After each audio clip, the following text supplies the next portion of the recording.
Our next candidate is from the Conservative Party, and Kevin Waugh. We're delighted to see you here. Thank you.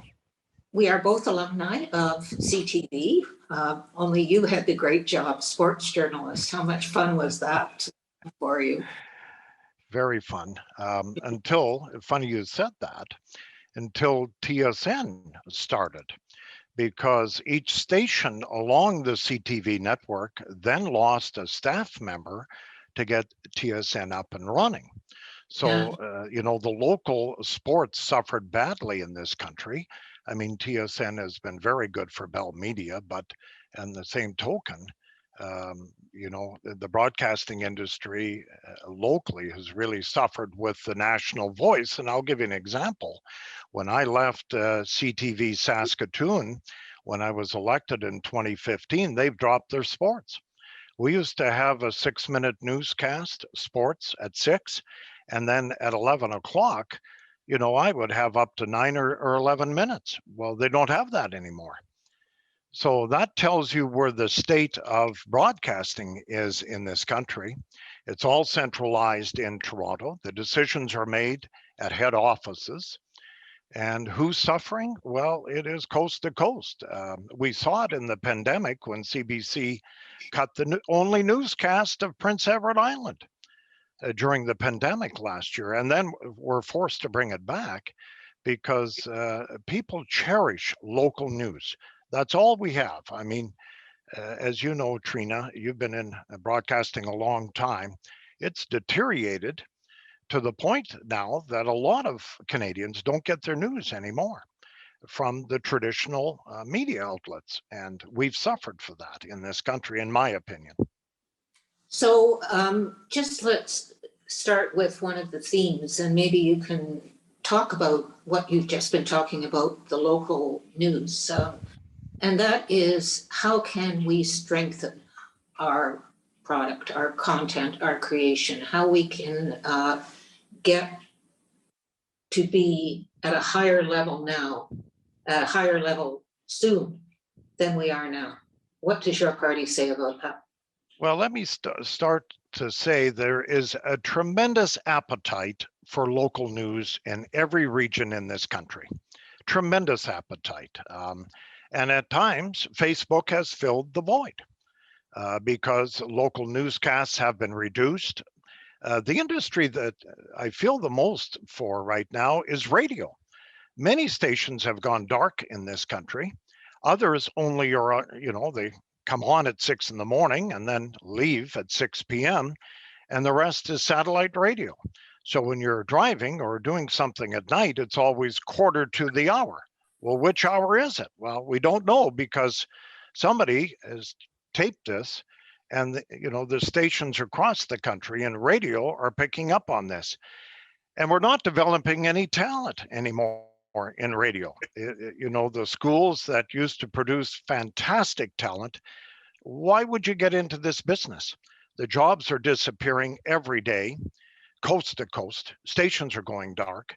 And there doesn't seem to be a footprint in this country to help out not only radio, but television and, more importantly, newspaper. But we're not here tonight to talk about the newspaper industry, which has maybe suffered the most. You know, we were not really against Bill C-10. I know that this modernization of the Broadcast Act had to happen. Let's face it, it's 30 years plus old. We never had internet when it first came out. Things have changed now. Canadians want to get their news immediate. And we were fully supportive of C-10, but there is some caveats to this.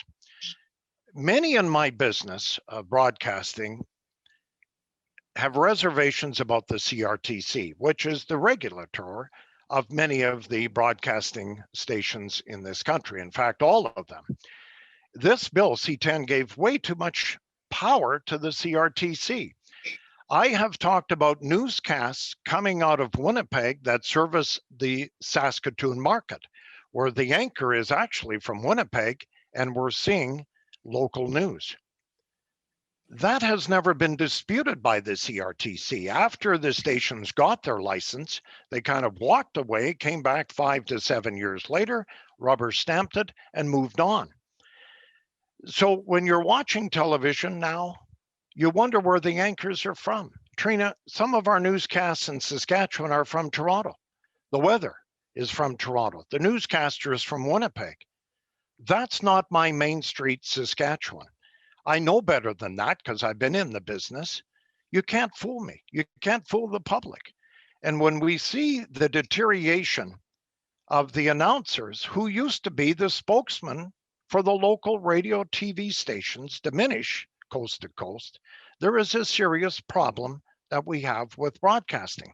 Unfortunately, so besides the CRTC, is that the vehicle too much power? Yeah, way too much power. Too much regulation? Way too much regulation. We've heard this time and time again. And then there's the order in council, where cabinet can decide for themselves what to approve.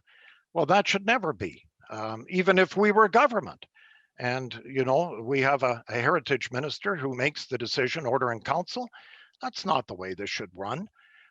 So, you know, the CRTC has run its course in this country, in my opinion. I've been a long-time broadcaster, over 4 decades. There's been some good points with the CRTC. There's been some horrible points.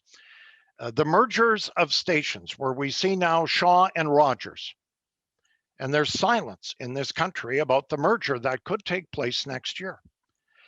We should have a dialogue with people on this very issue.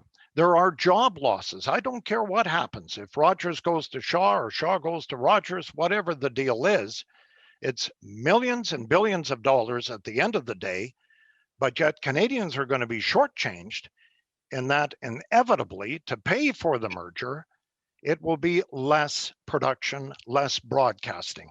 And that's where Canadians have frustrated themselves. And that's why they've turned to the giants like Facebook to get their information.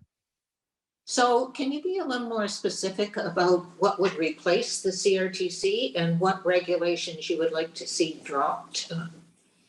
Well, the license fees were a good example of dropping. I think that was a good move because right now, you know, we know the pressures on local television and radio stations in this country is immense. So that was a very good decision. There should be consultation with the owners of each station. What we have now, Trina, as you know, is the big get bigger. The radio stations are being gobbled up by conglomerates. They're no longer owned by 1 or 2 people. It's, you know, 3 or 4 groups owning several stations throughout the country. So I think we need some guidelines, clear guidelines going forward. You know, we're going to replace them maybe with legislation that updates the Broadcasting Act that to deal with the realities of an increasingly online market and the need to provide businesses with certainty and consumers with choice. And I'll give you an example in this election. Very few of us have bought any TV time. Maybe the national parties did. But there was a time as a candidate, you would have taken out a 15 or 30-second spot ad. Well, very few of us can A, afford that. B, we don't know how many viewers that particular station has. You know, in my case in Saskatoon, we had thousands of viewers. I'm not too sure anymore around the newscast how many are viewing in. So, you know, so where do you put your money? And radio's the same. Streaming has taken over. We require large digital streaming services like the Netflixes, the Disney Pluses, and Amazon Video to reinvest in this country. We have seen a deterioration of what this country was made on, and that's democracy with the media leading the way. And journalism in this country right now is an all-time low and is getting lower because the affordability for stations to carry out local media broadcasts is soon evaporating in every market in this country. Well, you know, you and I could have a good talk about this, but I think this audience actually is not necessarily journalists. And to go to our second theme, what about Canadian talent and Canadian stories and making sure that they have a place in both our streaming services and our broadcasting organizations? Yeah, that's a great question, because Canadians we have seen worldwide don't need to take a back seat to anybody. You know, in this province, I'll just share with you corner gas. Yes. Probably corner gas today is more popular than when it first came out with the reruns. And here we have in Saskatchewan, the government of the day decided to end tax credits. So our production house, a wonderful facility in Regina, is no longer used. Rollo, Saskatchewan, we have people coming from all over the world. Where's Rollo? I've seen the show, I want to see it. So, you know, Canadians have to invest. I really believe, Trina, Canadians are willing to invest in Canadian businesses. And I think, you know, a lot of people in the pandemic, and we've seen that the last 15 months, there's a lot of money tucked away. We have to tap people on the shoulder and say, look, we got to tell our stories. We have tremendous television and audio people in this country. We have more opportunities today than we've ever had at telling our stories. You know, I looked at APTN when they came on board. They filled a void in this country. And we should be ashamed of ourselves because, you know, at the same time, we have a great public broadcaster in CBC. But obviously, I watch a lot of APTN. I watch their newscasts. I watch their stories. That was a void that was filled by the company in Winnipeg, and they have satellite people across the country. And, you know, we must do a better job, I think, on the public broadcaster. And I heard there's 400 million going to the CBC. But at the same time, we've got to ask, what's it being used for? I'm very critical when CBC signed the deal after losing Hockey Night in Canada to just give the 6 hours away to Rogers. Be innovative. Help our creators. That 6 hours from 6 o'clock Saturday night to midnight, which used to be Hockey Night in Canada, and they lost the contract to Rogers, that could have been used to share Canadian stories, to reach out to Canadian companies. Nobody cares about the ratings in CBC. It's not there for the ratings. It's there to give us Canadian culture. And I was very disappointed when they decided that Hockey Night in Canada can resume because we've had it for a long time, when really what they should have done is made those 6 hours on Saturday night the Canadian culture and share with Canadian producers across this country. I think they would have loved to do that, but it was not exactly within their budget. Let's talk a little bit again about the fourth theme, which is diversity and the idea of Canada's strength. And are we exploiting that strength? Maybe exploiting is a bad word to use, but are we using that strength? Are we using those people of talent who have new stories and interesting stories to tell the country? Very good question. I think we need more Indigenous stories, certainly with the Truth and Reconciliation when it came through the country in 6 and 7 years, and certainly now with the unmarked graves in this province and in the country. It was a shocking discovery for many of our young viewers here tonight watching this about the unmarked graves. I knew about it. I was a school board trustee. We were educated on that. So the diversity in this country needs to be told more, not only for Indigenous groups, but others that are coming to this country. One of the big changes I've seen as a broadcaster is the podcast. It's pretty easy now to listen to a podcast. And, you know, former broadcasters have moved into the podcast, others have. That is a way that I think has filled the void in this country. Many people now in this country really enjoy the podcast. It's uninterrupted with commercials. Usually it's 40 minutes or an hour, whatever the case may be. So podcasts, again, has come with innovation, which we need. And, you know, I think Canada can innovate. And if we get more innovation, it will just give those in our communities a chance to tell their stories. We have a wonderful Sikh community here in Saskatoon. We have a wonderful Amadea. You know, with Zoom, there's one thing that came out of the pandemic. We could all of a sudden take part in festivals on Zoom. We learned we didn't have to be there in person, where you could maybe take part in a Ukrainian church or share with the Ahmadiyas or other organizations in this country. So, you know, there was some benefits with the COVID. You know, it did bring us around with innovation again, and that we have to use a little more to get everyone in this country to feel accepted and work on the diversity.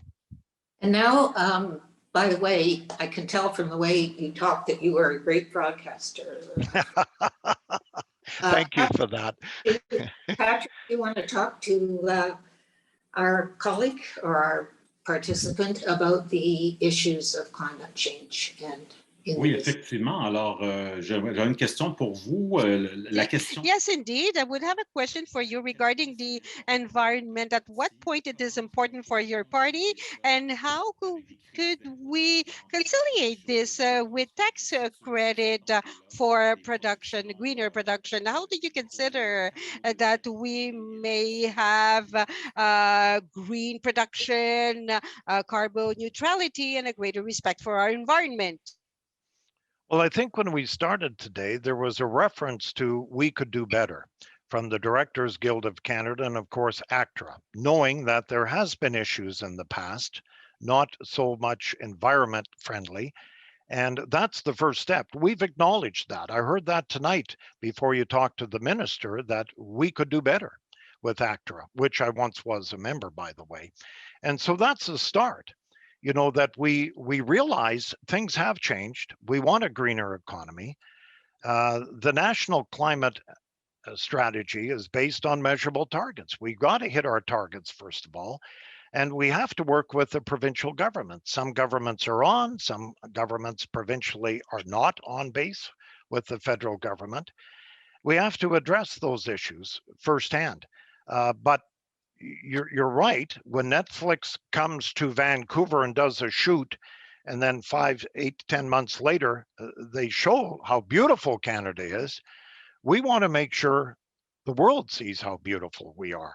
So we have an obligation, not only as parliamentarians, but as ACTRA, as Directors Guild of Canada, to have that image of what we want to see portrayed Canada to the world.